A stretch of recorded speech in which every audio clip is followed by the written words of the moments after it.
Terima kasih. Ini waktu sudah saya bisa ambil alih. Silakan. Nah, terima kasih semuanya. Suara saya kedengeran jelas? Jelas. Oh iya, terima kasih. Terima kasih bagi umat BBC, ya, baru pertama kali saya ngisi di Bali, ya. Jadi pertama-tama saya ucapkan terima kasih kepada pemirsa di Zoom dan serta di setia atau wihara, ya, BBC. Pertama-tama saya ucapkan terima kasih. Yang kedua yaitu saya sampaikan yaitu yang saya hormati Ketua Majelis Budayana Indonesia Provinsi Bali, pengurus yayasan dan pengurus setia BBC yang saya banggakan. Pertama-tama kita panjatkan puji syukur kepada Sang Tiratana bahwa kita pada pagi hari ini bisa berjumpa melalui Zoom, ya, yang tidak mengurangi rasa hormat kami. Pada pagi hari ini saya dikasih kesempatan untuk berbagi kebajikan, mudah-mudahan tercapai apa yang saya sampaikan. Nah, ini postingan saya ini, saya bukan polisi, bukan apa, tetapi saya aktif di pramuka. Jadi pernah turun dari helikopter. Ini. Jadi yang sebelah saya itu, cewek itu yang sebelah sana, itu katanya di Bali. Dia ajudan, dulu pernah jadi ajudan Ibu Pangdam Udayana. Sampai sekarang masih ada, Bu Evi itu namanya. Terima kasih, Nat. Bisa di ini apa? PowerPoint-nya dimulai, lanjut, buka.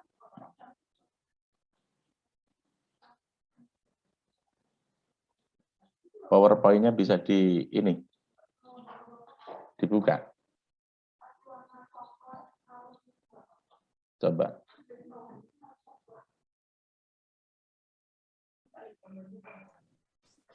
PowerPoint-nya bisa? Sudah nggak kelihatan? Kok di saya masih ini ya? Masih ini ya? Kelihatan. Di layarnya masih ini? Yang berkuda tadi? Iya, masih berkuda. Coba saya stop share dulu ya. Iya, oke. Share ulang.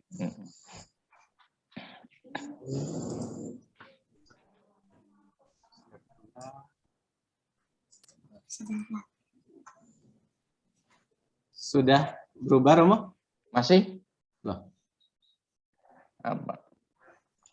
Belum. Belum ada? Belum. Belum ke next slide gitu. Belum, iya. Loh.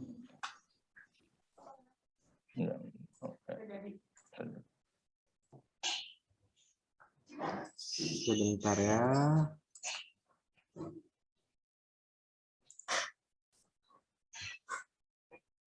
Sebentar, coba saya share lagi, ulang sekali lagi. Nah, ini kelihatan? Ya, udah. Ini kelihatan? Udah. Oke, Romo, kelihatan? Pak Eko? Pak Eko ke-mute, Pak, suaranya, Pak. Pak Eko ke-mute suaranya. Di-mute masih. Ya, bisa di-unmute dulu. Maaf, ya, udah, oke.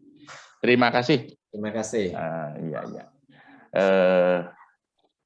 Pertama yaitu saya tidak bermaksud menggurui, tidak bermaksud mengajari, tapi kita ingin berbagi dan belajar bersama. Jadi nanti kalau ada pertanyaan yang bisa saya jawab, ya saya jawab. Yang tidak bisa saya jawab, itulah tambahan ilmu saya. Gitu. Saya aktif di Instagram dan Facebook. Boleh saja. Silakan. Saya lahir lahir di Grobogan, bukan Grobogan Bali, ya. Lahir di Grobogan, ya. Sebenarnya kemarin ya tanggal 6 November 1960. Itu kemarin banyak orang yang mengucapin ulang tahun kepada saya, tapi saya berterima kasih bertambah umur. Jadi saya umurnya sudah 60 tahun. Tinggal sekarang di Bandung. Di Bandung ya hampir sama. Di sana juga ada Grobogan, di sini ada Bandung, sana juga ada Bandung. Jadi itu yang saya sampaikan. Yang selanjutnya, lanjut, next.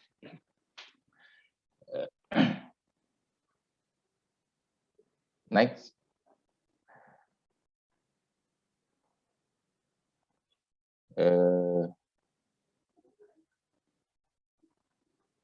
Jadi mana? Belum ya, nggak bisa lagi, macet.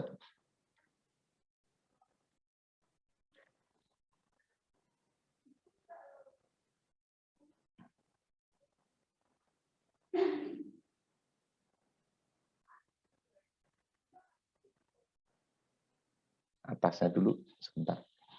Nah ini atasnya coba. Nah ini, aduh. Nah ini. Nah, Sang Buddha tentunya Bapak Ibu semua yang di Zoom maupun di Cetia itu sudah tahu sebenarnya, ya. Sang Buddha itu yang ia ajarkan, apa yang ia praktekkan. Yang ia praktekkan, apa yang ia ajarkan. Nah, itulah sebenarnya dhamma yang ditemukan oleh Sang Buddha. Ya, apa yang diajarkan, itu yang ia praktekkan, termasuk dari kita sendiri, ya, yang diajarkan oleh orang tua kita, itu juga yang diajarkan oleh kakek nenek kita, termasuk dari leluhur-leluhur kita. Jadi ajaran dari leluhur-leluhur kita yaitu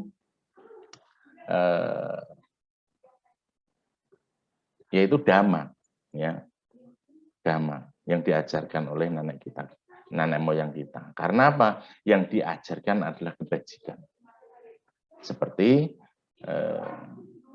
ya, apa yang diajarkan oleh Sang Buddha sampai saat ini kita tahu, ya, kita alami, ya, dan kita praktekkan. Lanjut. Nah, dhamma itu pasti benar, ya. Siapapun ajaran, siapapun orangnya, kalau kita mempraktekkan dhamma itu, kalau kita mempraktekkan dhamma itu, kalau tidak benar atau salah, ya itu tidak, yang tidak benar atau salah itu bukan dhammanya, tapi manusianya, apapun agamanya. Ya, agama semua mengajarkan kebaikan, kebajikan. Ya. Semuanya pasti benar. Tetapi yang tidak benar itu manusianya. Ya, itu. Nah, dhamma itu Tripitaka atau Tipitaka ditulis, ya. Ditulis berbentuk Tipitaka atau Tripitaka. Nah, Tripitaka itu isinya dhamma. Dhamma adalah kehidupan. Ya. Dhamma sebagai petunjuk cita-cita. Ya. Petunjuk cita-cita. Dhamma sebagai pengendali pikiran. Nah, Itu sebenarnya yang tadi disampaikan disabdakan oleh Sang Buddha. Praktek itu adalah yang diajarkan. Leluhur-leluhur kita yang diajarkan oleh kita, mohon maaf saya agak berisik sedikit karena saya tidak punya ruangan khusus untuk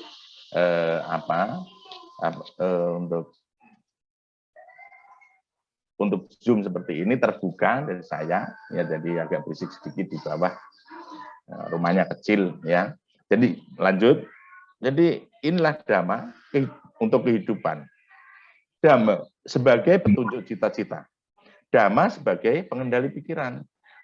Dhamma kehidupan itu apa? Ya, praktek itu tadi. Untuk dalam praktek berkeluarga, bermasyarakat, ya, itu. Terutama praktek kehidupan untuk diri sendiri. Itu. Dhamma sebagai cita-cita, petunjuk cita-cita. Cita-citanya manusia yaitu tidak akan lahir kembali atau sampai ke nibbana. Ada semuanya sebenarnya. Sebenarnya saya pun juga tidak perlu menyampaikan seperti ini, saya cuma mengingatkan saja. Tentunya Bapak Ibu semuanya, para romo, para sesepuh, itu sudah tahu. Lebih tahu daripada saya. Pengendali pikiran, Dhamma itu bagaimana? Nah, Dhamma pengendali pikiran, yaitu tadi barusan meditasi. Nah, biarpun meditasi sebentar, kita hening sebentar. Kalau orang Jawa itu matek aji, sedetik pun itu bisa bagus, bisa terkendali pikiran kita. Itu. Jadi ini saya juga ngebut ya karena waktunya cuma sedikit. Next. Nah, tadi Dhamma sebagai pengendali sebagai pedoman kehidupan, yaitu kalau kita lihat di Manggala Sutta, Cattari Arya-Sacani, Brahma Wihara itu seperti ini. Ya, kehidupan itu adalah pengetahuan. Pengetahuan itu adalah pendidikan. Pendidikan adalah Dhamma. Tadi sudah saya sampaikan, pendidikan dari leluhur-leluhur kita yang diajari. Nah, Dhamma sebagai kebajikan. Kebajikan adalah bisa mencapai nibbana. Itu sebenarnya apa yang kita praktekkan. Yang diajarkan oleh leluhur-leluhur kita, coba kita renungkan seperti apa leluhur-leluhur kita. Sampai ke orang tua kita mengajarkan tentang kebajikan. Persis nggak ajaran Buddha? Ya, maka kita dikasih petunjuk dari orang tua kita, dari agama kita, ya itu kita harus bahagia. Ya, sebenarnya penderitaan itu adalah kelahiran itu. Kenapa kita lahir menjadi manusia? Tidak bisa melepas atau menghentikan kelahiran ini. Nah, kelahiran itulah kebahagiaan penderitaan. Nah, lahir menjadi manusia itu adalah berkah utama. Berkah kebahagiaan kita. Kenapa? Kita bisa berbuat kebajikan. Kita bisa mendengarkan Dhamma. Kita bisa menyampaikan Dhamma. Nah, inilah sebenarnya kebajikan-kebajikan yang sekarang ini. Seandainya kita berdana, sekarang contoh, ajaran Buddha itu tidak berbuat jahat, banyaklah kebajikan, sucikan hati dan pikiran. Tidak berbuat jahat, banyaklah kebajikan, mudah kita lakukan. Banyaklah kebajikan. Berdana, nah sekarang baru bulan Katina. Pada saat waktu luang, ya kita sebagai umat Buddha membuat acara perayaan Katina. Hari apa terserah, kita tidak, agama Buddha tidak membatasi untuk itu. Jadi ini sudah saya sampaikan dari tahun 2014 ini di pojok bawah itu. Next. Nah, kebajikan ya tadi sudah saya sampaikan. banyaklah kebajikan. Itu adalah berdana, dermawan. Ya, dermawan. Kita menjadi seorang dermawan. Nah, ada 3 jenis seorang dermawan. 3 jenis dermawan. 1, dermawannya majikan kepada pembantu. Seperti apa?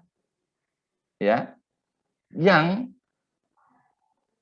seperti apa? Jadi dermawannya majikan kepada pembantu, ya itu kalau seandainya masak ikan, ya padahal pembantunya yang masak, pembantunya cuma dikasih kepala dan duri-durinya, itu kebanyakan seperti itu. Tapi umat Buddha, terutama umat BBC, itu tidak seperti itu. Pasti disuruh ngambil sendiri bisa. Kalau di saya terus terang saja dulu pernah ada ya yang bantu-bantu di rumah, itu ya ngambil aja. Kalau mau makan aja dulu. Kalau seandainya saya belum pulang atau apa kerja, kalau seandainya mau makan ya makan dulu. Jangan sampai pembantu itu kelaparan. Nanti kalau sakit juga repot kita sendiri. Ada juga yang pembantu dijatah. Yang kedua yaitu teman kepada sejawatnya.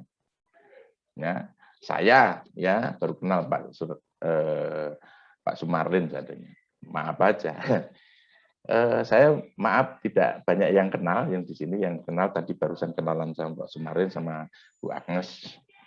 Seandainya saya punya jeruk 2. Yang satu agak burik-burik, yang satu mulus. Saya kasih Pak Sumarlin jeruk yang burik itu. Itulah dermawannya teman dan kepada teman, ya, dari teman kepada sejawatnya, temannya. Kebanyakan kan seperti itu, nggak mungkin kalau yang burik-burik itu kita ambil sendiri. Ya, jadi itu coba kita bisa renungkan apakah bisa seperti itu. Kebalikannya, yang bagus itu kita kasih orang, yang burik-burik kita kasih, kita makan sendiri. Apalagi seperti itu. Ya, kebanyakan ya itu tadi yang burik kita kasih orang. Yang kedua, 3, yaitu dermawannya orang tua kepada anaknya. Dermawannya orang tua kepada anaknya itu tidak terbatas. Bahkan orang tua bisa bohong kepada anak. Bohongnya bagaimana? Dermawannya bohong. Nah, makan dulu. Padahal ibu sudah makan, bapak juga sudah makan. Padahal yang ada cuma itu untuk anak-anaknya. Bisa seperti itu. Pernah nggak kita mengalami seperti itu? Pasti pernah sebagai orang tua. Saya pastikan pernah. Coba seandainya ada makanan tinggal 1. Tapi anak kita itu pengen makan itu, lapar seandainya. Atau pengen makan itu. Ya anak itu dulu kita kasih. Nah saya terus terang saja, ada suatu iklan di TV, ya, pamer makan, nah baru makan begini, disaut, ya, dia ini diambil sama anaknya, itu juga tidak mendidik kalau menurut saya. Etika itu tidak bagus, ya, di situ. Ada itu di TV, Bapak Ibu yang ada di Zoom atau di Setia, itu lihat, ya, pernah lihat itu, ya, yang seperti itu tidak bagus, ya. Lanjut, next. Nah, 4 keinginan manusia itu ada di Anguttara Nikaya, itu menjadi kaya. Ya, keinginan manusia itu ingin menjadi kaya, ingin mempunyai kedudukan dan terhormat di masyarakat, sehat panjang umur, serta lahir kembali masuk surga. Itulah keinginan manusia. Tapi bagaimana mewujudkan keinginan itu? Ya. Mewujudkan keinginan, ya. Terus terang, kalau ingin kaya, ya kita harus banyak berdana. Tidak ada orang sering berdana itu miskin. Ya. Pasti, ya. Karena kita percaya dengan hukum karma. Kita menanam, pasti akan memetik. Tapi kalau seandainya saya menanam padi, tumbuh rumput bagaimana, Pak? Ya kan kebanyakan, jadi cabutin rumputnya. Nah, itulah sebenarnya contoh ya dari karma kita. Sudah habis rumputnya ditanemin, ya, udah, tapi munculnya masih ada yang rumput itu. Nah, itulah sebenarnya karma-karma buruk kita. Ingin mempunyai kedudukan terhormat di masyarakat. Bagaimana ajaran Buddha? Kedudukan ya kita harus berprestasi, harus bekerja dengan baik. Terhormat di masyarakat, ya kita harus bergaul. Nah, sekarang ini seperti ini kan ada Zoom, ya. Zoom seperti ini. Tapi lebih bagus kalau kita datang berinteraksi dengan umat di wihara, tetapi ya protokol kesehatan itu harus kita taati permasalahannya. Ya memang kita taati sebelum pandemi COVID-19 ini selesai, ya itu juga masih kita tetap melakukan protokol kesehatan. Selesainya kapan? Kemungkinan namanya itu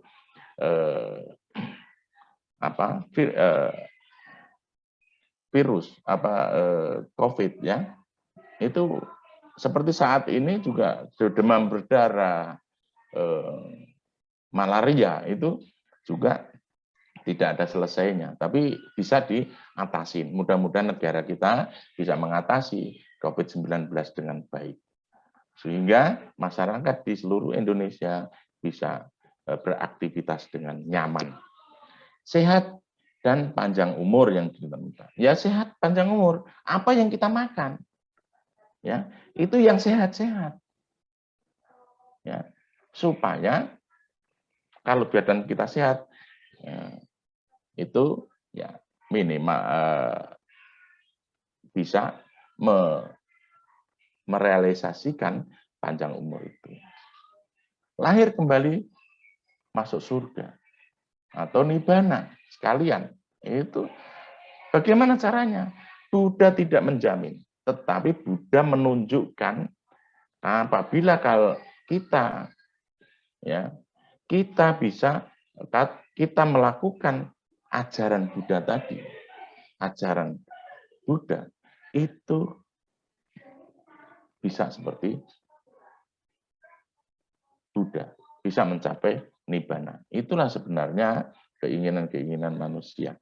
Lanjut, saya lanjut aja nanti kelamaan. Nah, ini adalah pertahankan kemanusiaan. Kemanusiaan itu sila dikuatkan, diperkuat. Kembangkan sosial kemasyarakatan berdana. Ya, sekarang kan baru Katina, ya lanjutkan saja. Meditasi, kalau bisa setiap hari harus meditasi. Nah, rendah hati, membantu orang yang membantu kita, bukan balas budi, bukan, tapi membantu yang membantu orang itu pernah membantu kita, ya kita prioritaskan, ya, prioritaskan. Tidak iri hati, doa kepada leluhur, ya atau patidana, mendengarkan dhamma atau belajar dhamma. Nah sekarang itu mendengarkan dhamma, siapapun yang ceramah, siapapun yang menyampaikan dhamma di sana, biarpun itu anak muda atau orang tua yang dhamma di sana anak muda, itu ya dengarkanlah orang tua. Belum tentu ya di orang tua atau saya, seandainya ke wihara yang ceramah itu anak muda, belum tentu ya yang disampaikan oleh orang muda tersebut belum tentu ada di kita. Belajar itu tidak harus dari orang tua saja atau dari guru saja. Dari perjalanan hidup ini kita belajar. Membabarkan dhamma. Nah itulah tadi kita bersyukur terlahir menjadi manusia itu. Mengkritisi pandangan orang yang keliru menjadi benar. Artinya mengingatkan kepada orang tua, mengingatkan kepada pimpinan, menasehati anak, ya, menasehati bawahan kalau yang menjadi pimpinan atau orang tua. Nah, seperti itu. Lanjut. Nah, hubungan dalam keluarga, bapak abilik pemimpin. Dilabelkan sistem budaya patriarki, ya itu. Jadi bapak itu adalah pemimpin, ya, rumah tangga. Itu kalau sistem patriarki. Kemitraan, ya, kemitraan itu ada di suami istri saling melengkapi. Saling melengkapi. Jadi tidak ada yang menang-menangan atau apa, ya. Harus bisa bekerja sama. Sejajar, kesetaraan, ya, atasan dan bawahan. Bukan seperti atasan dan bawahan, tapi di dalam keluarga suami istri itu ada kesetaraan. Jadi ajaran Buddha pun juga sudah mengajarkan kesetaraan gender, itu sudah ada dari zaman Sang Buddha. Kenapa? Karena perempuan juga bisa masuk mencapai nibbana, kan gitu. Kalau melihat kisah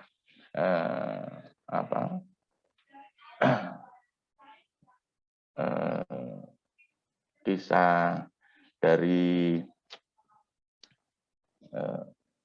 siapa lupa, ibu tirinya Pangeran Siddhartha Gautama, ya kan?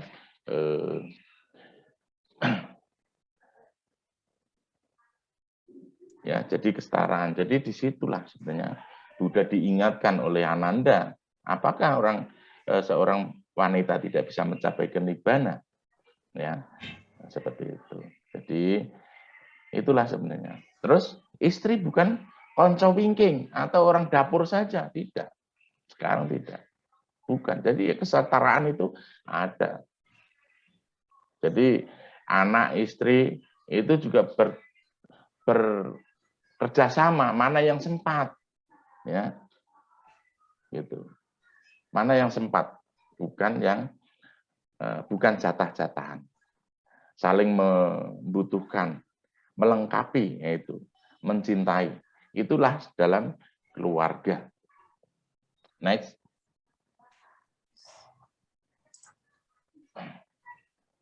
Nah, ini, ya, ini keluarga saya, ya, keluargaku. Ya, pada saat repot, ya kan, anak juga bisa bantu. Dulu pas saya rehab rumah, ya, anak yang cewek juga bantuin ngecat, ibunya juga bantuin ngecat, biarpun catnya kemana-mana, tidak masalah. Nah, saya masak, kan gitu. Saya masak, bisa. Mana yang sempat, harus saling mengisi. Nah ini, ibu dalam cerminan keluarga itu, keluarga bahagia itu sila. Falsafah Jawa, wong wedok iku, ya, suwarga nunut, neraka katut. Itu kalau orang Jawa. Ya, wanita itu, suwarga itu numpang, neraka ikut. Coba bayangin. Maka seorang ibu harus melaksanakan, harus aktif, ya, dalam aktivitas fisik itu aktif, ya, aktif mendukung keluarga. Dari ucapan-ucapan ibu itu harus bisa menjaga wibawa suami, harus bisa mendukung apa yang disampaikan di dalam keluarga, saling mendukung. Gitu. Tidak pas nasihati anak terus bapak sih, ya, nyalah-nyalain, seperti itu tidak boleh di dalam keluarga. Dan sebaliknya, gitu. Dan sebaliknya, ibu harus tahu berpikir positif. Itu terus, ya. Ibu, ini seorang ibu, ya. Itu apa? Harus bisa menjaga keluarga. Coba kalau seorang ibu, ya, melanggar sila, udah ceritanya kemana-mana. Tapi kalau bapak nggak tahu, banyak orang yang nggak tahu, gitu loh.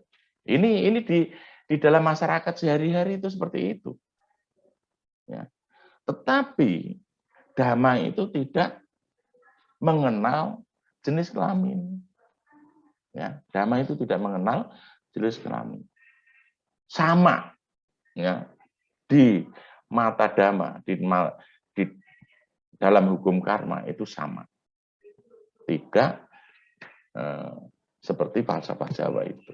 Ya, artinya swarga nunut neraka katut itu kebaikan dalam keluarga di masyarakat itu ada cerminannya, itu adalah ibu. Next. Nah, ciri-ciri suami yang didambakan oleh istri itu, maaf, ini untuk dewasa ya sebenarnya. Duwe beras, ya, punya beras. Awake akas, badannya sehat. Manue akas, ya, badannya sehat. Awake waras, ya, manu, ya, itulah sebenarnya itu yang didambakan oleh istri. Ya, yang didambakan, ciri-ciri suami yang didambakan oleh istri. Ya, inilah sebenarnya di dalam keluarga. Lanjut. Nah, ciri-ciri istri yang didambakan suami. Masak. Istri itu harus bisa masak. Wah, sekarang masak itu lebih mahal Pak daripada online. Ya. Banyak kan seperti itu. Tapi dari segi kebersihan, kelezatan, apapun, nikmatnya, itu pas masakan sendiri. Masak. Saya masak sama istri, ya gantian. Jadi kalau suami ditinggal istri itu jangan bingung gitu loh. Nah, kalau sekarang tidak ada orang bingung, ya kan? Gue punya kalau punya duit daripada daripada beli kan sayang, ya kan gitu. Kalau tinggal masak apa-apa. Terus yang didambakan nanti suami, istri itu bisa masak. Masak itu berias. Jadi kebersihan di dalam kerapian itu harus, ya, itu. Dan juga apa? Di sana itu loh banyak cewek-cewek cantik. Apakah juga istri juga bisa di sana loh ada cewek-cewek ganteng seperti Pak Eko gitu kan? Gitu seandainya. Nah itu ya, tidak seperti itu dalam keluarga. Ya, di dalam keluarga tidak seperti itu. Ketika yaitu mana istri itu harus bisa mempunyai melahirkan. Nah, itu harus bisa melahirkan. Itulah sebenarnya di dalam keluarga bahagia itu yang lengkap itu seperti itu. Ya, jadi kalau berias itu jangan juga kalau mau pergi saja. Di rumah juga bukan berias ya. Artinya ya rapi lah, suami kerja juga harus rapi gitu. Jangan mecucu ya. Coba aja yang disampaikan oleh Bante Utamo. Orang kalau marah apa sih baiknya kan gitu. Ya, disambut dengan gembira. Ya. Suami pulang, tasnya diambilin kalau bagi yang istri yang tidak bekerja. Lanjut. Nah, ini sebenarnya yang saya sampaikan itu tahun 2014. Keluarga 3G bahagia. Sekarang udah 5G, ya, 5G, ya. Coba next. Nah, next. Nah, gendong. Anaknya masih digendong. Next. Next. Anaknya masih digendong, yang satu aja masih dituntun, digandeng. Artinya apa? Yang digandeng ini jalannya belum jejak, sudah mempunyai adik. Next.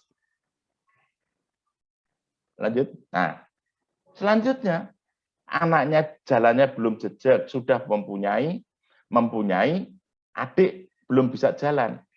Istrinya sudah gembol. Ya, seperti itu. Nah, dalam keluarga keluarga Buddhis ini kalau saya sampaikan dari tahun 2000 minimal anak itu punya 3. Ya, kalau bapak ibunya berantem, yang satu belain ibunya, yang satu belain bapaknya, yang satu bisa jadi juri. Nah, seperti itu. Sekarang sudah 5G, coba aja. Sudah ketinggalan Pak Eko. Ya. Nah, seperti itu artinya apa? Jadi, artinya nanti setiap keluarga mempunyai anak 3. Orang Buddha bertambah 3, bertambah 3, bertambah 3. Ya. Kalau orang Jawa banyak anak, banyak rezeki. Nah, itu bukan masalah itu. Semuanya mempunyai karma masing-masing dan karma itu harus kita berusaha. Tidak bisa merubah karma itu bisa kita rubah. Nasib itu kita bisa rubah asalkan kita rajin. Nah, ini keluarga bahagia itu sederhana. 1. Nah, sederhananya apa? Mendengarkan istri cerewet di rumah. Ya, biar aja ibu-ibu, biar Pak Eko kok kayak gitu. 2, mendengarkan suami ngorok di sebelahku, iya kan, ibu-ibu? Dengernya ngorok. Nah, yang ketiga, mendengarkan teguran bapak dan ibu anak. Ya, selalu kalau seandainya, apalagi yang bandel, ya, selalu kita tegur. Ya, merasa capek, jenuh, menasihati anak yang nakal, itulah seni keluarga. Jangan jenuh, jangan. Nah, itulah seni keluarga. Coba aja kalau maaf saja, ya, maaf saja. Inilah sebenarnya, ya, yang dinamika dalam keluarga itu ini. Cerewet amat sih Bu, gitu kan. Nanti daripada itu, ya. Itu loh pinggangmu itu loh udah kemana-mana. Yang bikin kemana-mana siapa? Ya bapak, ya kan gitu. Ya, nah seperti itu dibikin guruan saja, ya, supaya nyaman di dalam keluarga. Ada seni, ya, seperti itu. Kalau saya kan begitu. Itu badan kemana-mana. Ya, yang bikin kemana-mana kan bapak, ya, gitu. Nah, inilah sebenarnya artinya apa? Istri itu juga harus bisa merawat diri tadi. Ya senam atau apa. Senam ya senam, sehabis senam jangan makan. Ya itu. Terus ngerumpi kan begitu. Next. Nah, membangun keluarga Buddhis itu di Sada, Sila, Caga ya, banyak di Anguttara Nikaya itu sederhana. Ya, membangun sederhana ya kayak tadi itu. Keluarga bahagia yang sederhana. Selalu meningkatkan keyakinan. Ya, selalu meningkatkan keyakinan. Jadi sering mendengarkan dhamma, YouTube. Sekarang itu tidak ada yang orang bingung itu sudah tidak ada. Ya. Kalau tidak bingung berarti tidak cerdas memiliki pendidikan. Ya. Itu. Jadi kita belajar. Saya pun juga belajar. Ya, selalu belajar. Kalau tidak bisa mengoperasikan Zoom, ya kita belajar sama anak-anak kita. Pelan-pelan lah. Orang cuma ngapain belajar, Pak? Orang cuma sekali-sekali ya kayak saya inilah. Ya, gitu. Saling memperhatikan dalam keluarga, saling memperhatikan suami istri tadi sudah saya sampaikan. Ya, saling memperhatikan. Rajin ke wihara. Karena apa? Tadi sudah saya sampaikan kan, biar ada interaksi. Ya, ya untuk mengantisipasi tidak pergi ke wihara bisa ya kita bersyukur ada Zoom seperti ini ya ini ada Zoom jadi inilah sebenarnya tapi nanti mudah-mudahan kalau memang ada kuota ya di dalam di wihara atau di setiap berapa kuotanya nah, itu bikin list berapa gitu. Saya kemarin telat bikin memasukkan list ke Katina di wihara yang saya sering puja bakti, enggak apa-apa. Di rumah dipastikan ada buku parita. Ada juga yang menyampaikan, ya, menyampaikan itu di rumah itu minimal ada altar. Ya monggo saja. Kalau rumahnya besar, ya. Sekarang parita bisa download, ya kan, Little Parita, ya sekarang. Orang, ya sekarang saya itu terus terang saja HP, ya, punya HP. Ada orang yang di wihara itu melihat HP. Nah inilah sebenarnya kebiasaan-kebiasaan itu sehingga belum bisa diterima oleh kita, sehingga mindset kita itu adalah mainan HP. Padahal kita membaca Parita dari HP itu yang sudah ada aplikasinya, Little Parita itu. Terus selanjutnya yaitu saling terbuka, kerjasama suami istri. Nah ini yang sering jadi masalah, ya. Jadi saling keterbukaan itu caranya, kalau yang saya praktekkan, ini kan dari keluarga saya ya, saya tidak mau cerita orang-orang lain atau ini dari cerita saya, kerjasama, keterbukaan di dalam keluarga. Artinya kalau kita mau ngasih orang tua saya, itu istri yang ngasih. Ya. Kalau kita mau ngasih orang tua istri, saya yang ngasih. Artinya apa? Di belakang itu ada juga saya ngasih orang tua saya, keluarga saya, saudara saya. Secara diam-diam istri tidak tahu. Nanti tahu-tahu keluarga saya mengucapkan terima kasih kepada istri saya. Apa yang terjadi? Nah, ini yang harus kita hindari. Ini kesepakatan, keterbukaan dalam keluarga. Nah, bagaimana kalau seandainya saya tidak, biasanya itu saya tidak mau ngasih keluarga istri saya, tapi istri aja yang ngasih. Gitu, istri saya. Keterbukaan seandainya. Penghasilan di bawah istri semua ya. Kalau memang istri yang bertanggung jawab bisa dipakai, bisa memegang uang, ya monggo saja. Ya itu. Tapi kalau saya nggak bisa megang uang, ya udah istri aja semua. Ya itu. Meningkatkan derajat keluarga. Ya, meningkatkan derajat keluarga itu dari segi pendidikan, dari pengetahuan, bisa dari wihara. Ya, minimal itu. Next, ini waktunya tinggal sedikit ya Pak ya. Lanjut. Nah, cara menyelesaikan masalah. Kita tahu, sadar bahwa masalah itu pasti ada. Di mana saja. Ya, ini di dalam keluarga. Ya. Kita sadari dulu masalah itu pasti ada.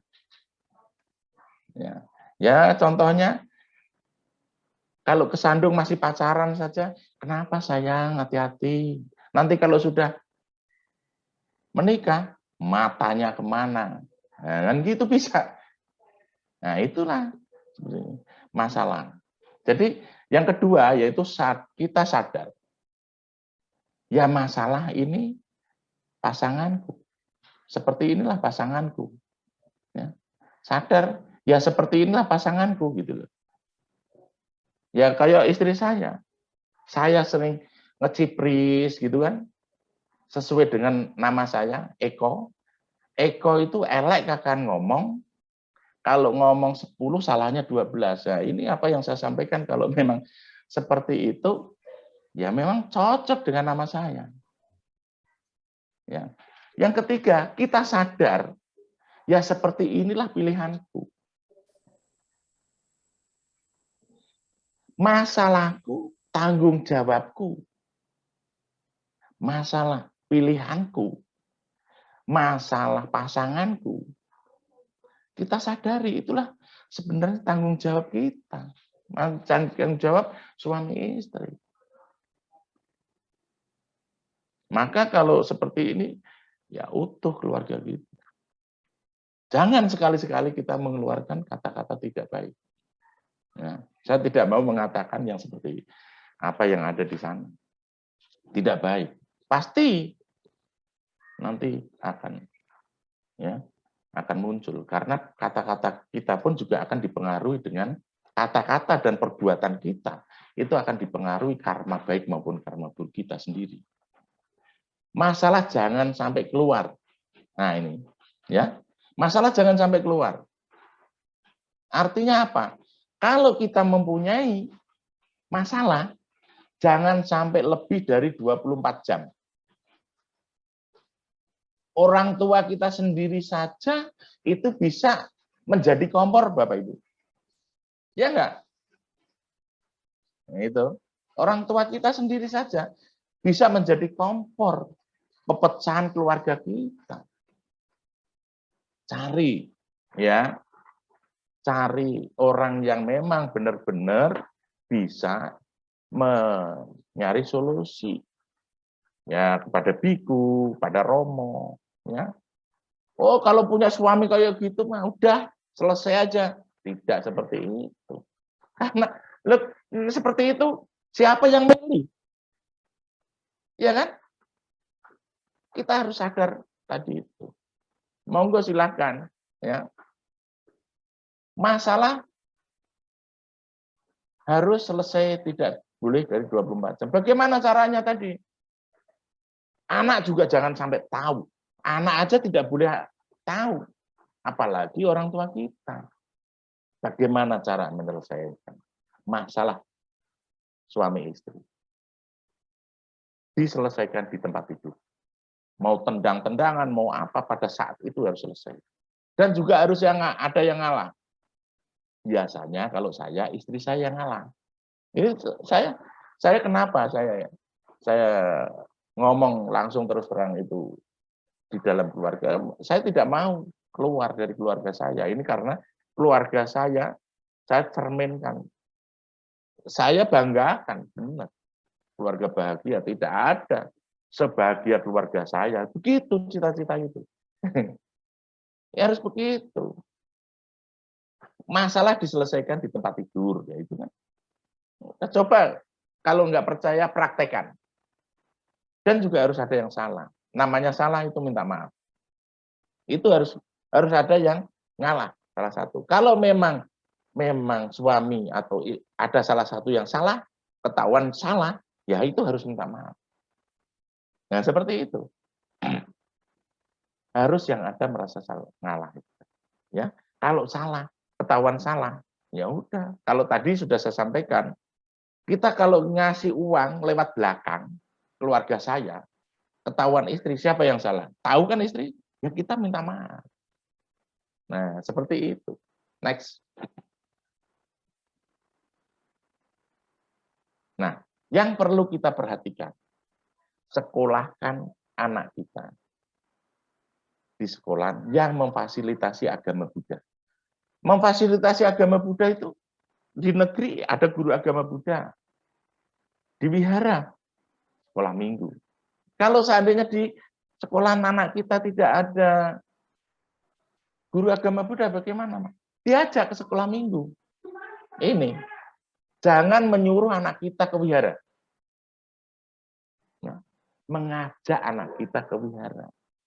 Artinya, keteladanan orang tua itu dibutuhkan oleh anak. Kalau ya cuma menyuruh saja ke wihara, bapaknya paspus di rumah, ya anaknya sudah mencapai nibbana, bapaknya masih paspus saja di kehidupan ini, ya di situ. Kalau seandainya di rumah itu ada kegiatan positif, tidak apa-apa. Yang pada intinya anak itu kita tahu bahwa anak itu pergi ke wihara benar-benar. Jangan sampai ya nanti kebu nyusu gudel. Kalau orang Jawa, nyusu gudel.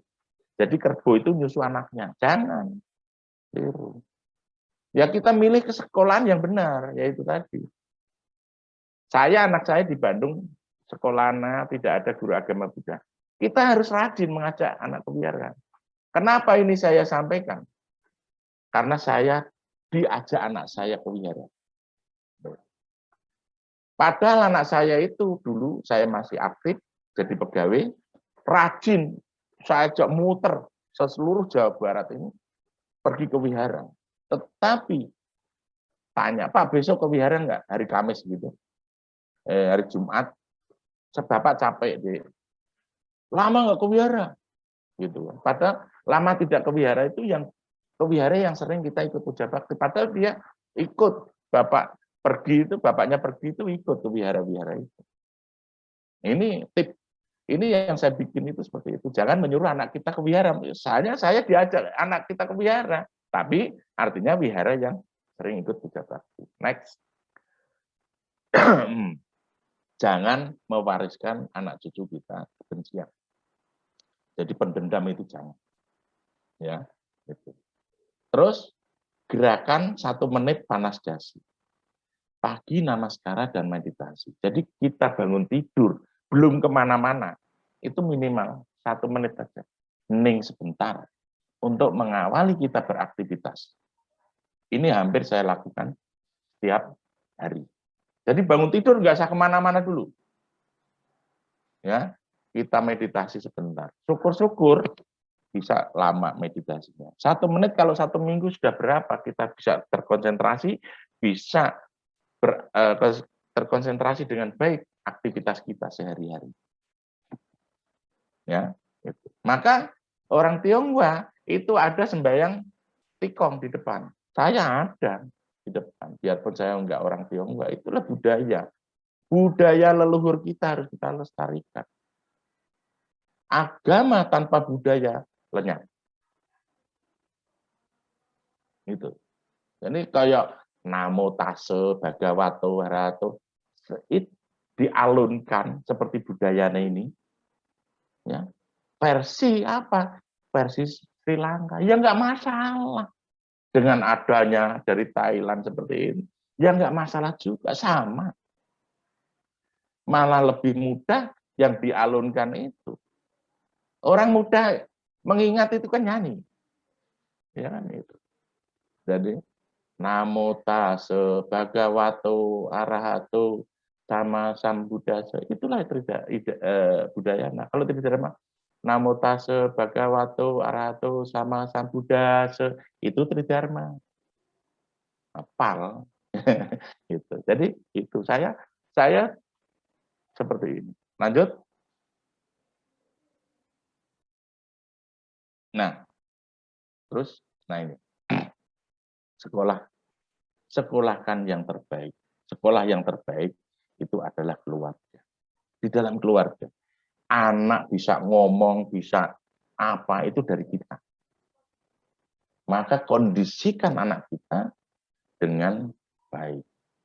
Maka anak saya selama berumur berapa tahun baru ditinggalkan ibunya untuk bekerja. Coba kita bisa bayangkan, ya, anak kita kalau disuapin pembantu, sendok, pasti sendok bawahnya dijilat dulu sama pembantunya. Baru disuapin ke anak kita. Ya. Wajar kalau banyak anak yang diasuh oleh pembantu lebih sayang kepada pembantunya. Itu ada yang seperti itu. Ditinggal pembantunya, nangis, ya kan, gulung-gulung apa, tidak boleh pergi mbaknya, ya mbak. Itu seperti itu. Ada. Dalam keluarga hindari pertengkaran antar orang tua. Pertengkaran dalam keluarga. Saring marah-marah, sering berkata kasar, itu hindari. Jadi suami istri itu jangan sampai bertengkar, hindari. Ya, masalah itu pasti ada, sadari itu tadi. Ya, nggak perlu marah, ya, nggak perlu berkata kasar pada anak kita, pada istri atau suami kita. Dalam keluarga itu jangan berkata kasar. Jangan. Apa yang terjadi sekarang? Kalau di Jawa Barat itu kata kasar itu sudah seperti kata sambung. Kata kebun binatang itu udah kayak kasar, kata sambung itu di Bandung. Ya, kalau di sini nggak mau saya sebutkan. Jadi nanti kalau ya, keteladanan yang ada dalam keluarga, di rumah ada altar tadi parita, orang tua sering pergi ke wihara, ya, orang tua sering belajar agama. Belajar agama sekarang enak banget, udah, ya. Tapi pergi ke wihara itu lebih baik daripada mendengarkan apa itu ceramahnya, ya kan, di YouTube itu loh lebih bagus-bagus, ya, pendidikannya itu apa, Nah, seperti itu. Jadi itulah sebenarnya kalau orang pintar. Tapi kalau orang cerdas beda.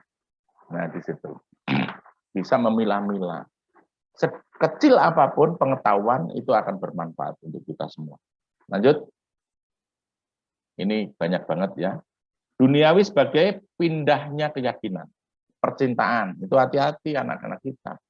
Atau yang generasi muda itu, ayo. Ya, kalau punya pacar, sewihara aja. Wihara juga bisa untuk biro perjodohan itu. Ya, generasi muda, ya, muda-mudi Buddhis, Budayana, itu juga bisa.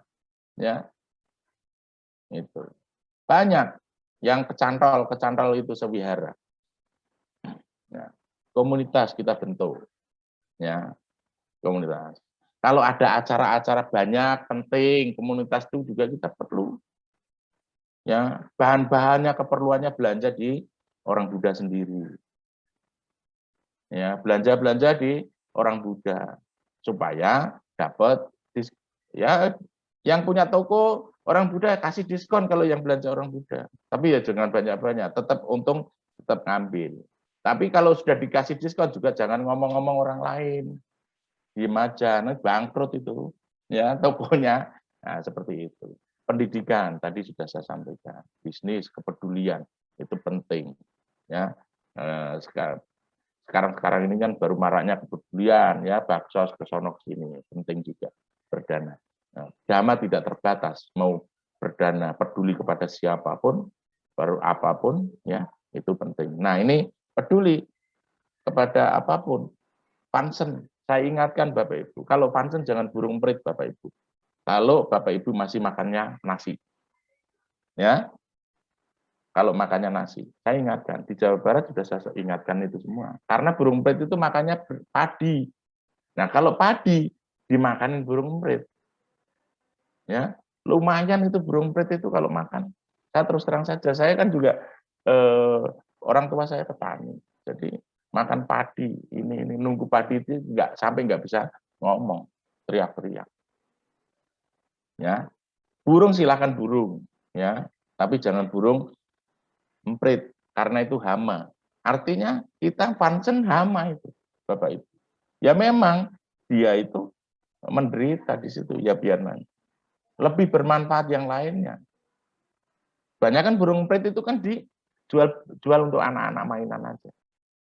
Nah, itu. Saya ingatkan di situ saja, lebih kurang lah kalau seandainya kurang bermanfaat bagi saya kalau burung emprit itu untuk kita pansen. Lebih baik yang lainnya. Next. Nah, ini meningkatkan kualitas umat. Ini tahun 2011.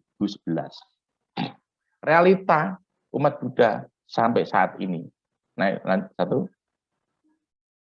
Keyakinannya Buddha, mengerti Dhamma. KTP-nya tidak Buddha, rajin ke wihara. Ada nggak Bapak? Mudah-mudahan apa yang di BBC ini tidak seperti ini. Ya, keyakinannya Buddha, mengerti Dhamma, KTP-nya Buddha, KTP-nya tidak Buddha, rajin ke wihara.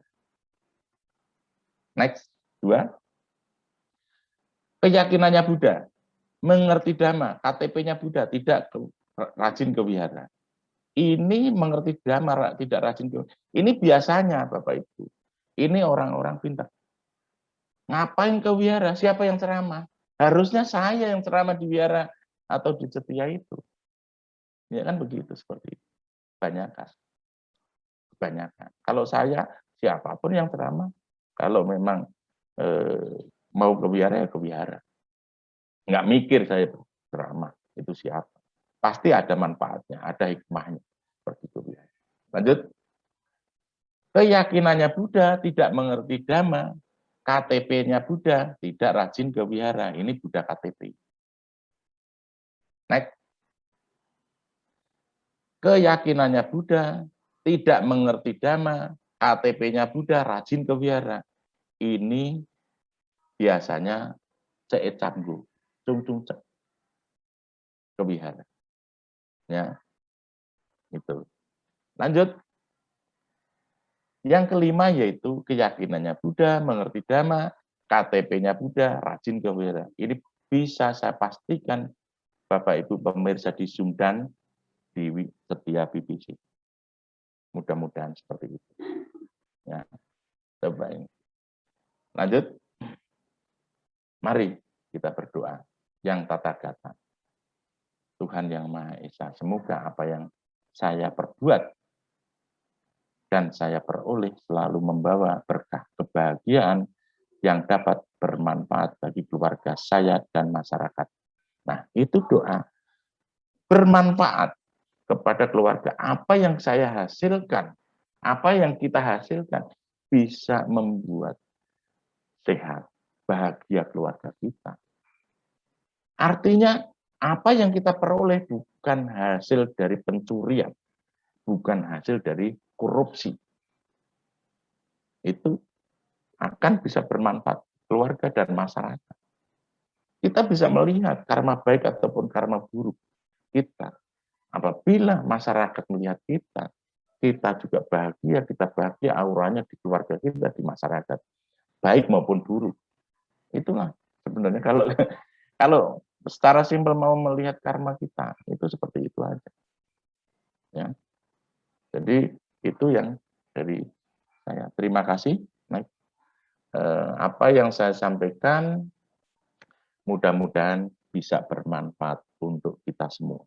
Bukan untuk Bapak Ibu saja, saya juga mau menerima manfaatnya juga. Jadi apa yang saya sampaikan mudah-mudahan bisa bermanfaat. Itulah dhamma. Yang tidak bermanfaat, itulah ego. Elek akan ngomong. Terima kasih. Selamat siang. Namo Sang Hyang Adi Budaya, Namo Buddhaya. Kalau masih ada waktu, mau ada yang nanya, boleh. Pak. Namo Buddhaya, Pak Eko. Namo Buddhaya. Ya, terima kasih. Wah, ini ngena banget nih. Ceramahnya bahannya simple, tapi ngena ke kehidupan sehari-hari semuanya. Ya itu praktek kehidupan saya, Pak. Uh-uh. Saya tidak mau melihat orang lain, ya mudah-mudahan apa yang saya lakukan, saya lakukan ini dalam keluarga saya, itu saya terus terang aja masalah masak istimewa seandainya, istimewa saya, suruh ngintipinnya saya. Ini sebenarnya ada kuesioner, Pak Sumarlin, cuma nggak bisa kita sampaikan. Karena apa?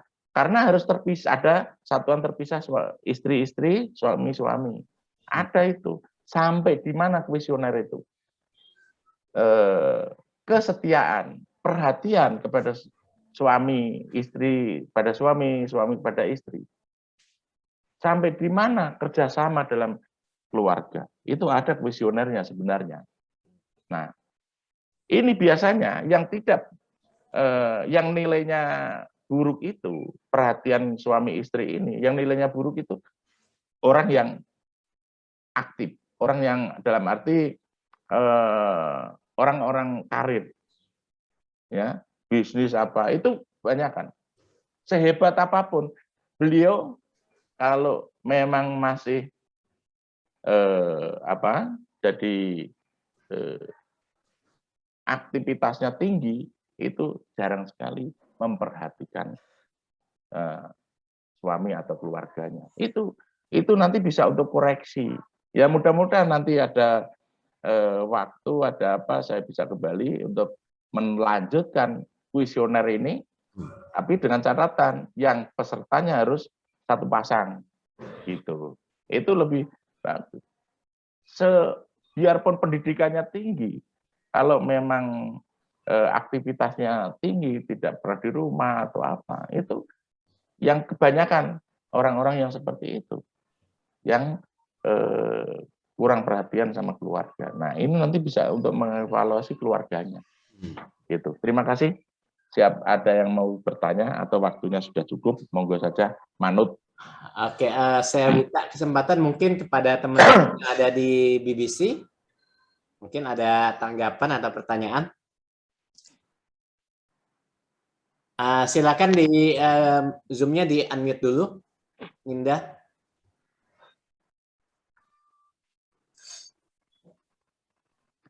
Ninda atau Pak Made, Zoom-nya boleh di unmute untuk yang di BBC. Kalau yang nanya Pak Made itu Udah panas dingin saya, Pak Nah, Marlin. Oh enggak Pak Made. boleh di-unmute mungkin. Zoom-nya masih belum kedengaran. Mindah di unmute dulu. Gambar mic-nya.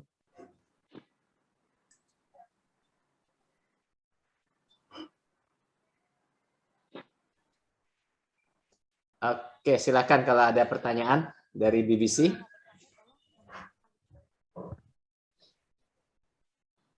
Suaranya belum keluar. Nah, kalau itu Romo Namo itu. Sang Adi Buddha, Namo Buddhaya. Nama budaya, Ramo. Selamat siang Pak Eko, masih kenal Ya. sama saya? Ramo. Waduh kurang jelas ininya. Coba majuan Romo. Jelas Pak Eko wajahnya? Belum. Ah, Lupa udah lama, Pak. Sudah. Kenal Pak Oh, Eko? nggih. Nggih. Kenal. Lupa inget Ingat. lah. Dari tahun 90-an kok Waktu Romo. saya jadi pengurus di 8 Posat Tonjong. Oh Malam-malam iya. Pak Eko kasih saya tasbih. Oh iya. Masih ada sekarang. Masih ingat Pak Eko? Iya. Itulah, saya salut sama Pak Eko, seorang pembimas yang luar biasa. Malam-malam pun mau mengunjungi sampai ke pelosok kampung manapun. Saya rasa tidak ada seperti yang kayak Pak Eko ini, pembimas. Kalau saya lihat. Begini Pak Banyak. Eko, Iya. kebenaran saya di Bali, saya dipercaya sama teman-teman untuk menjadi Kepala Wihara Budayana Budi Center Bali, Pak Eko. Nggih. Ini masalahnya, semua wihara-wihara kalau saya lihat, ini banyak sekali masalahnya Pak Eko. Nah tadi saya lihat seperti masalah keluarga. Ya, saya kaitkan masalah wihara ini seperti masalah keluarga. Masalahnya itu kalau di wihara-wihara, kalau saya lihat, setiap ada biku yang terkenal, wihara itu rame. Atau pandita yang ada nama, wihara itu rame yang datang. Nah, terus kalau ada acara besar, itu wihara itu rame. Tapi kalau tidak ada acara, wihara itu yang datang paling 2-3 orang. Nah, ini saya minta pencerahan dari Pak Eko, bagaimana caranya supaya wihara umat itu stabil. Terima kasih Pak Eko, saya minta pencerahannya. Terima kasih, Romo. Memang kalau malam-malam itu saya pastikan kalau malam Imlek itu saya muter, nggak tahu jadwalnya kemana. Pernah pulang ke Pemanukan, itu pulang sampai rumah itu jam 4 pagi. Ya, itu Pemanukan, Cirebon, ya, jadi ke arah timur. Pas kemarin ke 8 Posat itu ya ke arah Cibinong. Ya. Nah, seperti itu memang saya agendakan setiap malam Imlek. Tanpa sepengetahuan pengurus, saya jalan. Karena apa? Memantau. Terutama kelenteng-kelenteng yang banyak umatnya. Sampai saya ingatkan, tolong lilin ini ada yang mantau enggak? Nah itu, ada Pak. Oh ya, siap, bagus. Itu. Jadi itu yang pertama. Yang kedua yaitu jadi pengurus itu harus siap-siap sakit hati, Pak. Ya, jadi pengurus itu harus siap-siap sakit hati. Nah, untuk tip wihara itu supaya hidup, ya kan? Kalau rumah hidup itu kan ada penghuninya. Ya, kalau wihara penghuninya siapa? Ya biku. Nyawanya itu biku. Diusahakan. Ya, kalau seandainya Sang Agung Bali, ya, itu tidak di wihara-wihara itu tidak ada bikunya, ya minimal ada jadwal. Ya, seminggu kamu di sana, seminggu kamu di sana, ya bisa menjadwalkan seperti itu atau sebulan dijadwalkan seperti itu, rotasi terus. Saya kan juga menyampaikan di Jawa Barat itu Bante Joti, ya Bante Joti. Di sini kan sekjennya kan Bante, sekretaris Sakbin Jawa Barat kan Bante Jotika. Saya sampaikan seperti itu, muter, ya bersyukur banget lah di Jawa Barat itu Sakbinnya ada mobil dinas. umat swadaya umat Budayana sendiri Jawa Barat. Nah, itu. Jadi untuk operasional, ya kalau seandainya tidak ada pun juga wihara itu bisa menjemput, ya. Jadi dari Sagin Bali itu bisa memprogramkan 1 bulan 2 minggu, ya di sana. Nah sekarang persiapan umat di wilayah itu siap nggak seandainya dana makanan, gitu. Dana makanan itu kita harus siap semuanya, gitu. Jadi Romo sendiri tahu kan saya seperti apa di Jawa Barat, ya. Bukan masalah tidak ada yang seperti Pak Eko itu, tidak. Ada yang lebih bagus dari saya juga banyak, ya. Ya mudah-mudahan lah nanti Budayana mengadakan kegiatan, ya. Saya bukannya orang hebat, bukan, orang hebat banyak. Yang titel sederet apa, ya kan, pengetahuannya mantan ini banyak. Tapi bagaimana bisa menyampaikan ini dengan baik. Jadi manajemen dulu pertama, ya, manajemen dari ya Sangha Agung Bali itu bagaimana? Artinya manajemen rotasi, ya, para biku sama nera. Termasuk ya pengurus wihara itu juga harus terbuka dalam keuangan, ya, dalam keuangan harus terbuka. Berapa? 3 bulan atau 6 bulan sekali ada laporan keuangan, itu minimal lah. Kebanyakan juga seperti itu sih sebenarnya. Ini saya ingatkan saja, ya. Itu. Kalau memang pengurus nombor ya biarin aja ditulis minus keuangan, ya. Itu. Ya kayak saya mohon maaf aja, saya tidak pamer. Yang sekarang di aktivitasnya teman-teman Budayana juga di Wihara Bumi Perkemahan Cibubur. Itu saya 23 tahun tidak ada umat, tidak ada yang berdana, ya saya, ya itulah berkah saya, ya. Itu yang pertama. Yang kedua, saya dulu pernah ke Bali naik bus sama Pak Budi. Saya itu orang sukses, Bapak Ibu, mantan tukang kebun wihara Cibubur, ya, di Yukong 23 tahun itu tidak ada yang bayar. Terus mantan sopir jadi pembina, ya, pendidikannya pas-pasan, itu. Jadi monggo saja nanti kalau memang ini kita kasih tip, ya. Romo yang dari 8 Pusat itu kan pernah lihat juga lah, ngerti lah saya seperti apa, ya, mempersatukan umat Buddha. Ingat juga pikiran manusia itu tidak sama, tapi dhamma sama. Coba kita bisa bayangkan, dhamma sama, pikiran manusia tidak sama. Ya tadi itu, kalau ada ceramahnya bagus, banyak berbondong-bondong. Kalau saya mah pernah di ini sama anak muda, Pak Eko aja yang ceramah, ya. Ya, ceramah yang Pak Eko aja. Lah emang kenapa? Ini kan jatah kamu ceramah, anak muda itu gitu. Ceramah saja, siapapun yang menyampaikan di sana itu pasti akan ada manfaatnya bagi orang-orang yang mendengarkan, termasuk saya. Jangan ceramah kamu bilang kayak gitu. Apa? Berbagi bersama. Makanya saya di sini berbagi bersama, bukan ceramah, bukan dhamma desana, berbagi bersama. Karena apa? Nanti kualat. Ya, saya yang ceramain Pak Madi, ya kan? Lebih tua dari saya. Ya, gitu. Nah, lebih banyak yang lebih tua dari saya. Jadi saya berbagi aja. Itu Romo, jadi monggo di ini, ya, minta Sangha Agung. Jangan mengabaikan Sangha Agung. Ya, banyak itu kalau wihara-wihara yang sukses itu sudah mengabaikan Sangha Agung itu. Apapun yang terjadi, wihara-wihara Budayana itu adalah, ya, pembinanya itu adalah Sangha Agung. Ingat itu. Saya bukan orang Budayana, bukan orang apa-apa, saya orang Buddha, titik. Ya, Itu. Saya suruh jadi ketua ini Jawa Barat, enggak mau. Saya ingin istirahat dan melayani umat. Kalau ada yang masih mau, saya layani. Itu aja. Jadi itu Romo ya. Jadi diadakan kegiatan-kegiatan di wihara itu yang memang menarik.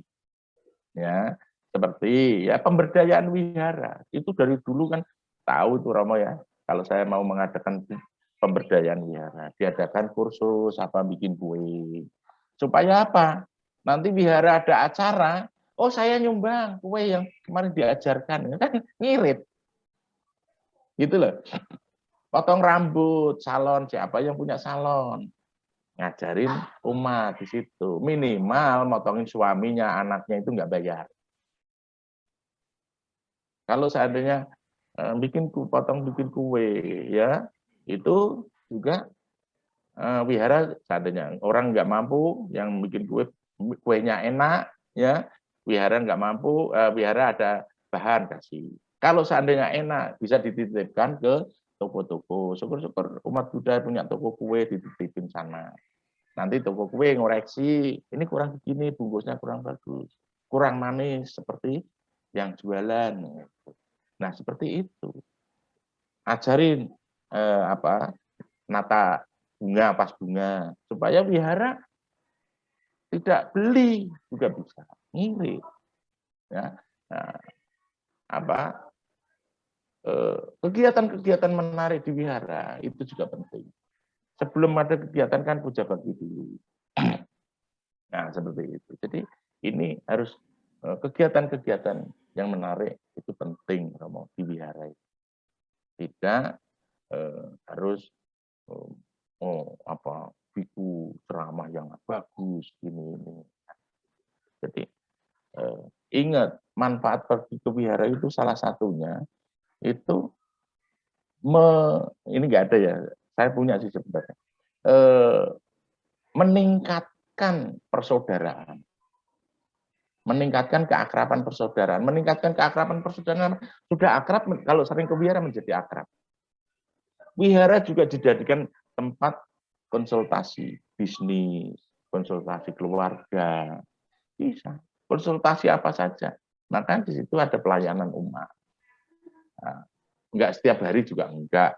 Setiap minggu saja. Nanti ada konsultasi apa. Ya, bisa seperti itu. Apalagi jadi wihara itu bisa untuk apa saja.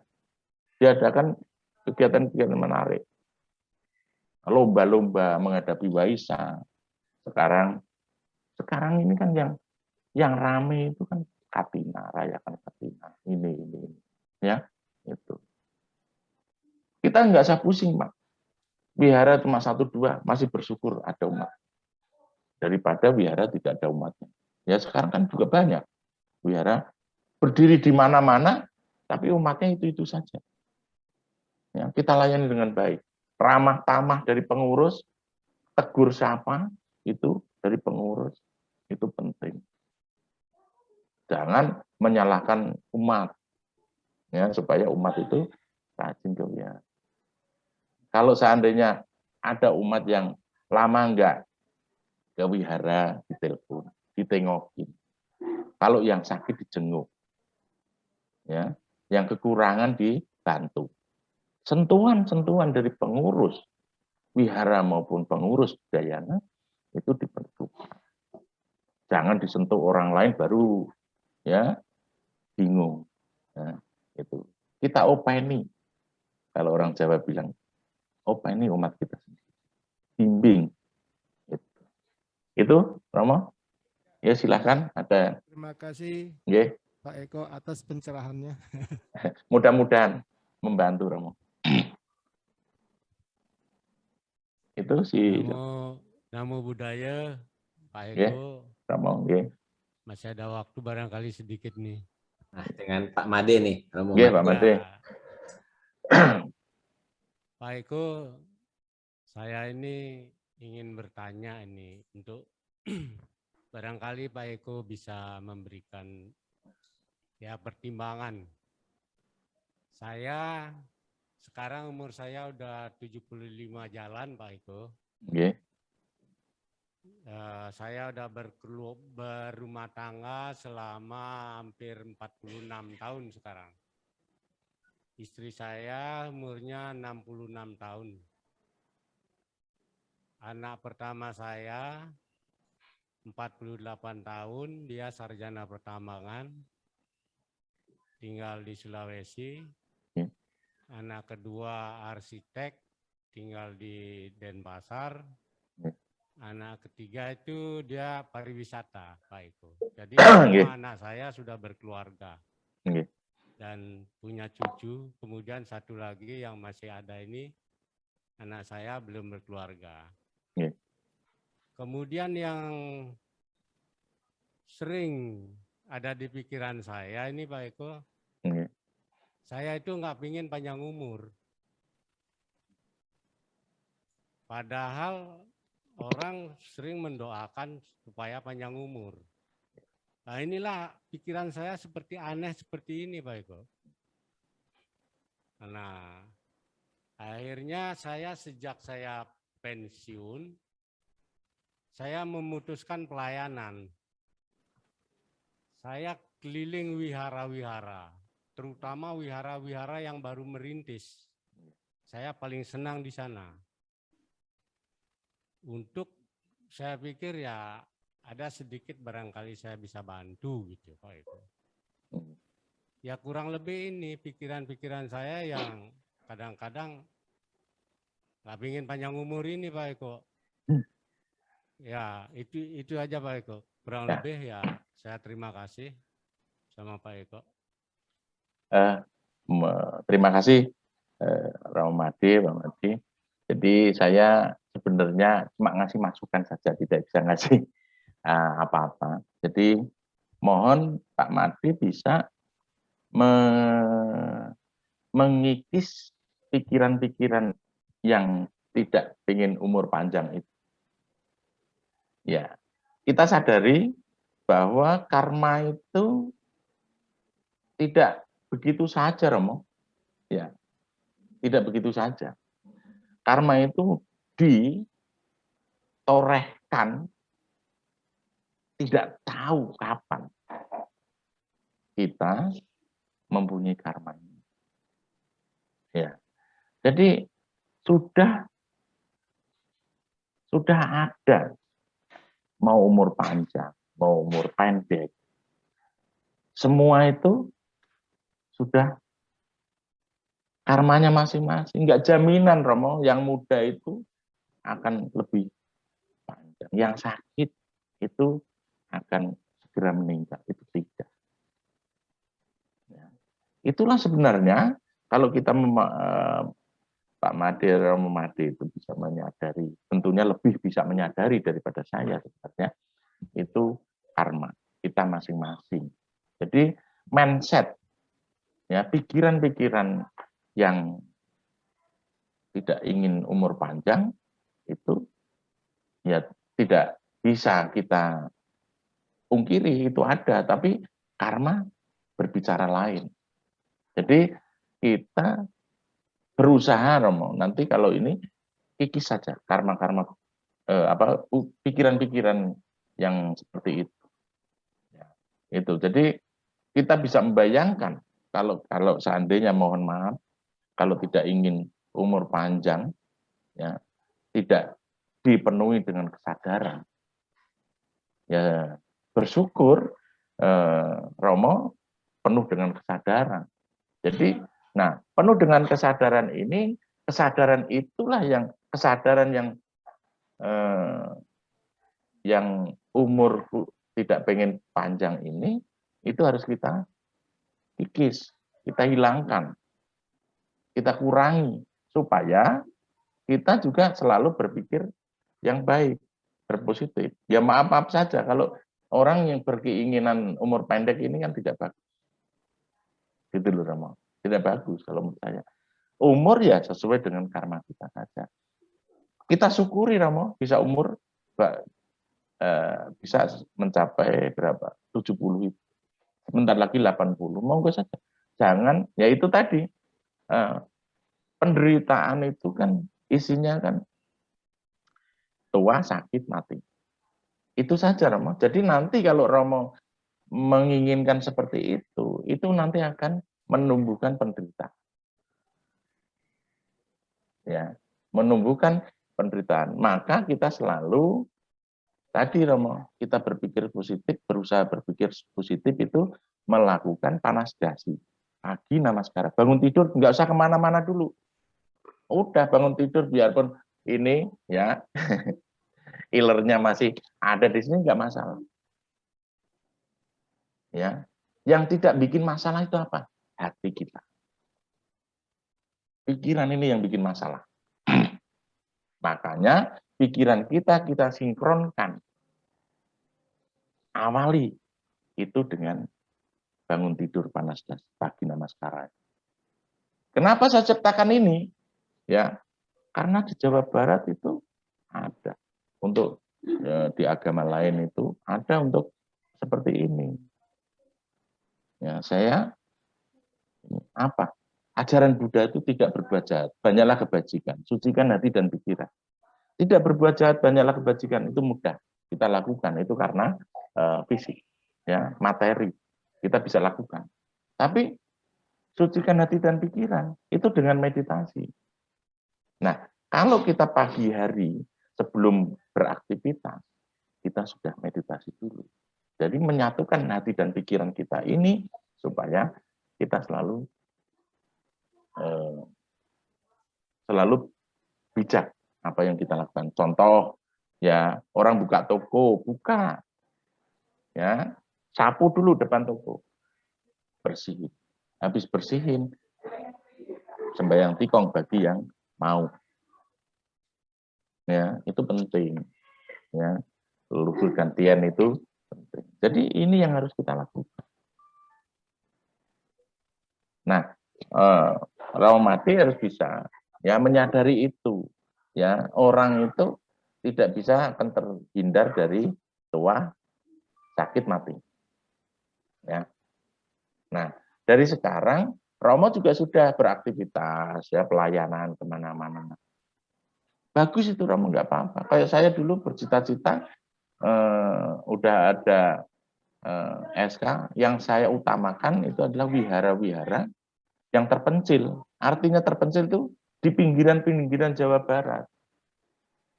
Gitu. Pernah saya pergi ke wihara Romo yang tadi dari Tonjong tadi, ya itu bisa. Coba tanya, wihara yang jalannya belum diaspal. Kemarin itu sudah dapat bantuan itu. Dari mana nggak tahu udah mulai aspal, dicor pakai besi beton. Saya pernah diusir, gerimis-gerimis. Pak Eko harus segera pulang. Kenapa segera pulang? Kalau nggak segera pulang, nanti nginep di sini nggak bisa pulang. Karena jalannya masih becek. Ada. Tahun 2008 itu. Nah sekarang udah cor swadaya, juga iya. Sekarang udah didirikan sekolah. Ya sih. Itu kira-kira Romo Mati, itu ya, aktivitas itu harus Romo, supaya sehat, umur panjang sehat, gitu loh. Yang ditakutkan kan umur panjang sakit-sakitan, ya, gitu. Yang jelas, saya ini Romo, saya punya tips. Sebenarnya tips saya itu nggak ada ya biodata saya. Makan enak, tidur nyenyak. Ya, makan enak, ya, makan enak itu apa? Makan juga enggak apa? Kalau orang Jawa kesel gitu, ya, tidak penuh dengan pikiran-pikiran yang jelek, ya, tidur nyenyak, tidur juga nyenyak, mimpi yang indah-indah, biarpun sudah sepuh juga harus indah juga, Romo. Ya, itu. Jadi saya mempunyai moto itu, Romo. Makan enak, tidur nyenyak. Itulah sebenarnya kalau jadi itu. Jadi nanti akan menjadi sehat. Ya, itu monggo saja. Nanti minta kalau ada apa-apa minta nomor telepon saya, Bu Agnes. Pak Sumarlin juga ada. Monggo silakan lanjut sampai Kak Puja Bakti mau selesai kapan juga monggo saja, manut saya. Saya pingin makan enak Romo, Nggih. tapi gigi saya nggak kuat. Ya gini Romo, enak itu disesuaikan dengan kondisi Romo. Ya, disesuaikan dengan kondisi karena ya kondisinya sudah sepuh, ya kan? Gitu. Jangan kayak saya. Pikirannya itu di rumah makannya itu wah, nanti makannya pakai ayam. Nyampe rumah ikan asin. Ya, ya enak juga bagi saya, orang kesukaan saya. Iya kan gitu. Apalagi di Jawa Barat, lalapnya kan ya mentah-mentah itu, aduh, nikmat banget. Ya, lanjut, monggo, ada lagi? Itu. Silakan lanjut dari BBC atau mungkin teman-teman dari Zoom. Itu dari Bu Melin ya? Bu Melin. Ya. Oh, udah ya Romo. Salam kenal. Ya, monggo. Silakan Bu Melin. Oh Bu, Oh, enggak, belum kepikiran pertanyaan sih. itu Salam ada. kenal. Oh ya, terima kasih. Ya, enggak apa-apa. Jadi saya dulu Pak Merlin pernah ke Bali naik bus sama Pak Budi. Tahun berapa itu, Rom? Wah, tahun 90 berapa itu. Wah. Turun di Ubud. Romoe Kak marah-marah itu. Marah-marah. Kenapa nggak telepon saya? Naik bis itu. Saya kasih tahu. Pak Budi, Pak, itu supirnya cewek itu. Saya bilang gitu kan. Loh kok bisa? Oh iya ya. Gitu. Karena yang paling pinggir kanan sopir itu kan biasanya ada penumpangnya itu. Kalau di Jakarta Metro Mini enggak. Di sopirnya miring gini. Beda kebalikannya itu. Pernah saya sama Pak Budi. Saya selama 10 tahun beraktivitas sama Pak Budi. Ya cuma selama beliau jadi Kapolda itu saya nggak pernah ke Bali. Itu aja. Oh iya. Nggih, ada lagi siapa yang masih ada? Oke, ada tambahan dari teman-teman yang lain? Katanya udah cukup, katanya Romo Effendi sudah cukup. Oh, sudah cukup. Oke, ya. Romo Effendi yang ini sekarang yang jadi untuk kepala wiharanya BBC. Dan sekarang BBC lagi ini sekarang sementara pakai ruko sementara. Sekarang lagi rencana untuk pembangunan. Jadi udah ada tanahnya ya, semoga mudah-mudahan 2022 udah rampung sih. Ya, mudah-mudahan. Sadu. Mohon dibantu juga nanti siapa tahu broadcast apa gitu ya kan. Oke, mungkin kalau sudah nggak ada dari teman-teman, kami mengucapkan terima kasih pada Pak Eko atas sharingnya hari ini. Tips-tipsnya banyak banget yang bisa dilaksanakan kayaknya, seperti namaskara, duduk hening, 1 menit aja ya, cuma 1 menit aja sehari. Yang penting tiap hari. Oke, mungkin kalau Pak Eko ada kesibukan juga boleh mengundurkan diri dulu. Ya. Kita lanjutkan. Ya, terima kasih. Mudah-mudahan apa yang saya sampaikan terima kasih bisa Pak Eko atas pencerahannya. Terima kasih. Sama-sama. Namo Semuanya. Buddhaya. Namo Buddhaya. Mudah-mudahan saya bisa Terima kasih Pak Eko. kembali. Mudah-mudahan ya. Terima kasih. Bisa ini. Ya, terima kasih. Mudah-mudahan apa yang saya sampaikan, kalau kurang lebihnya saya mohon maaf, dan jaga keluargaku, keluarga bahagia. Terima kasih. Selamat siang. Namo Sang Hyang Budaya, Namo Budaya. Saya mohon undur diri.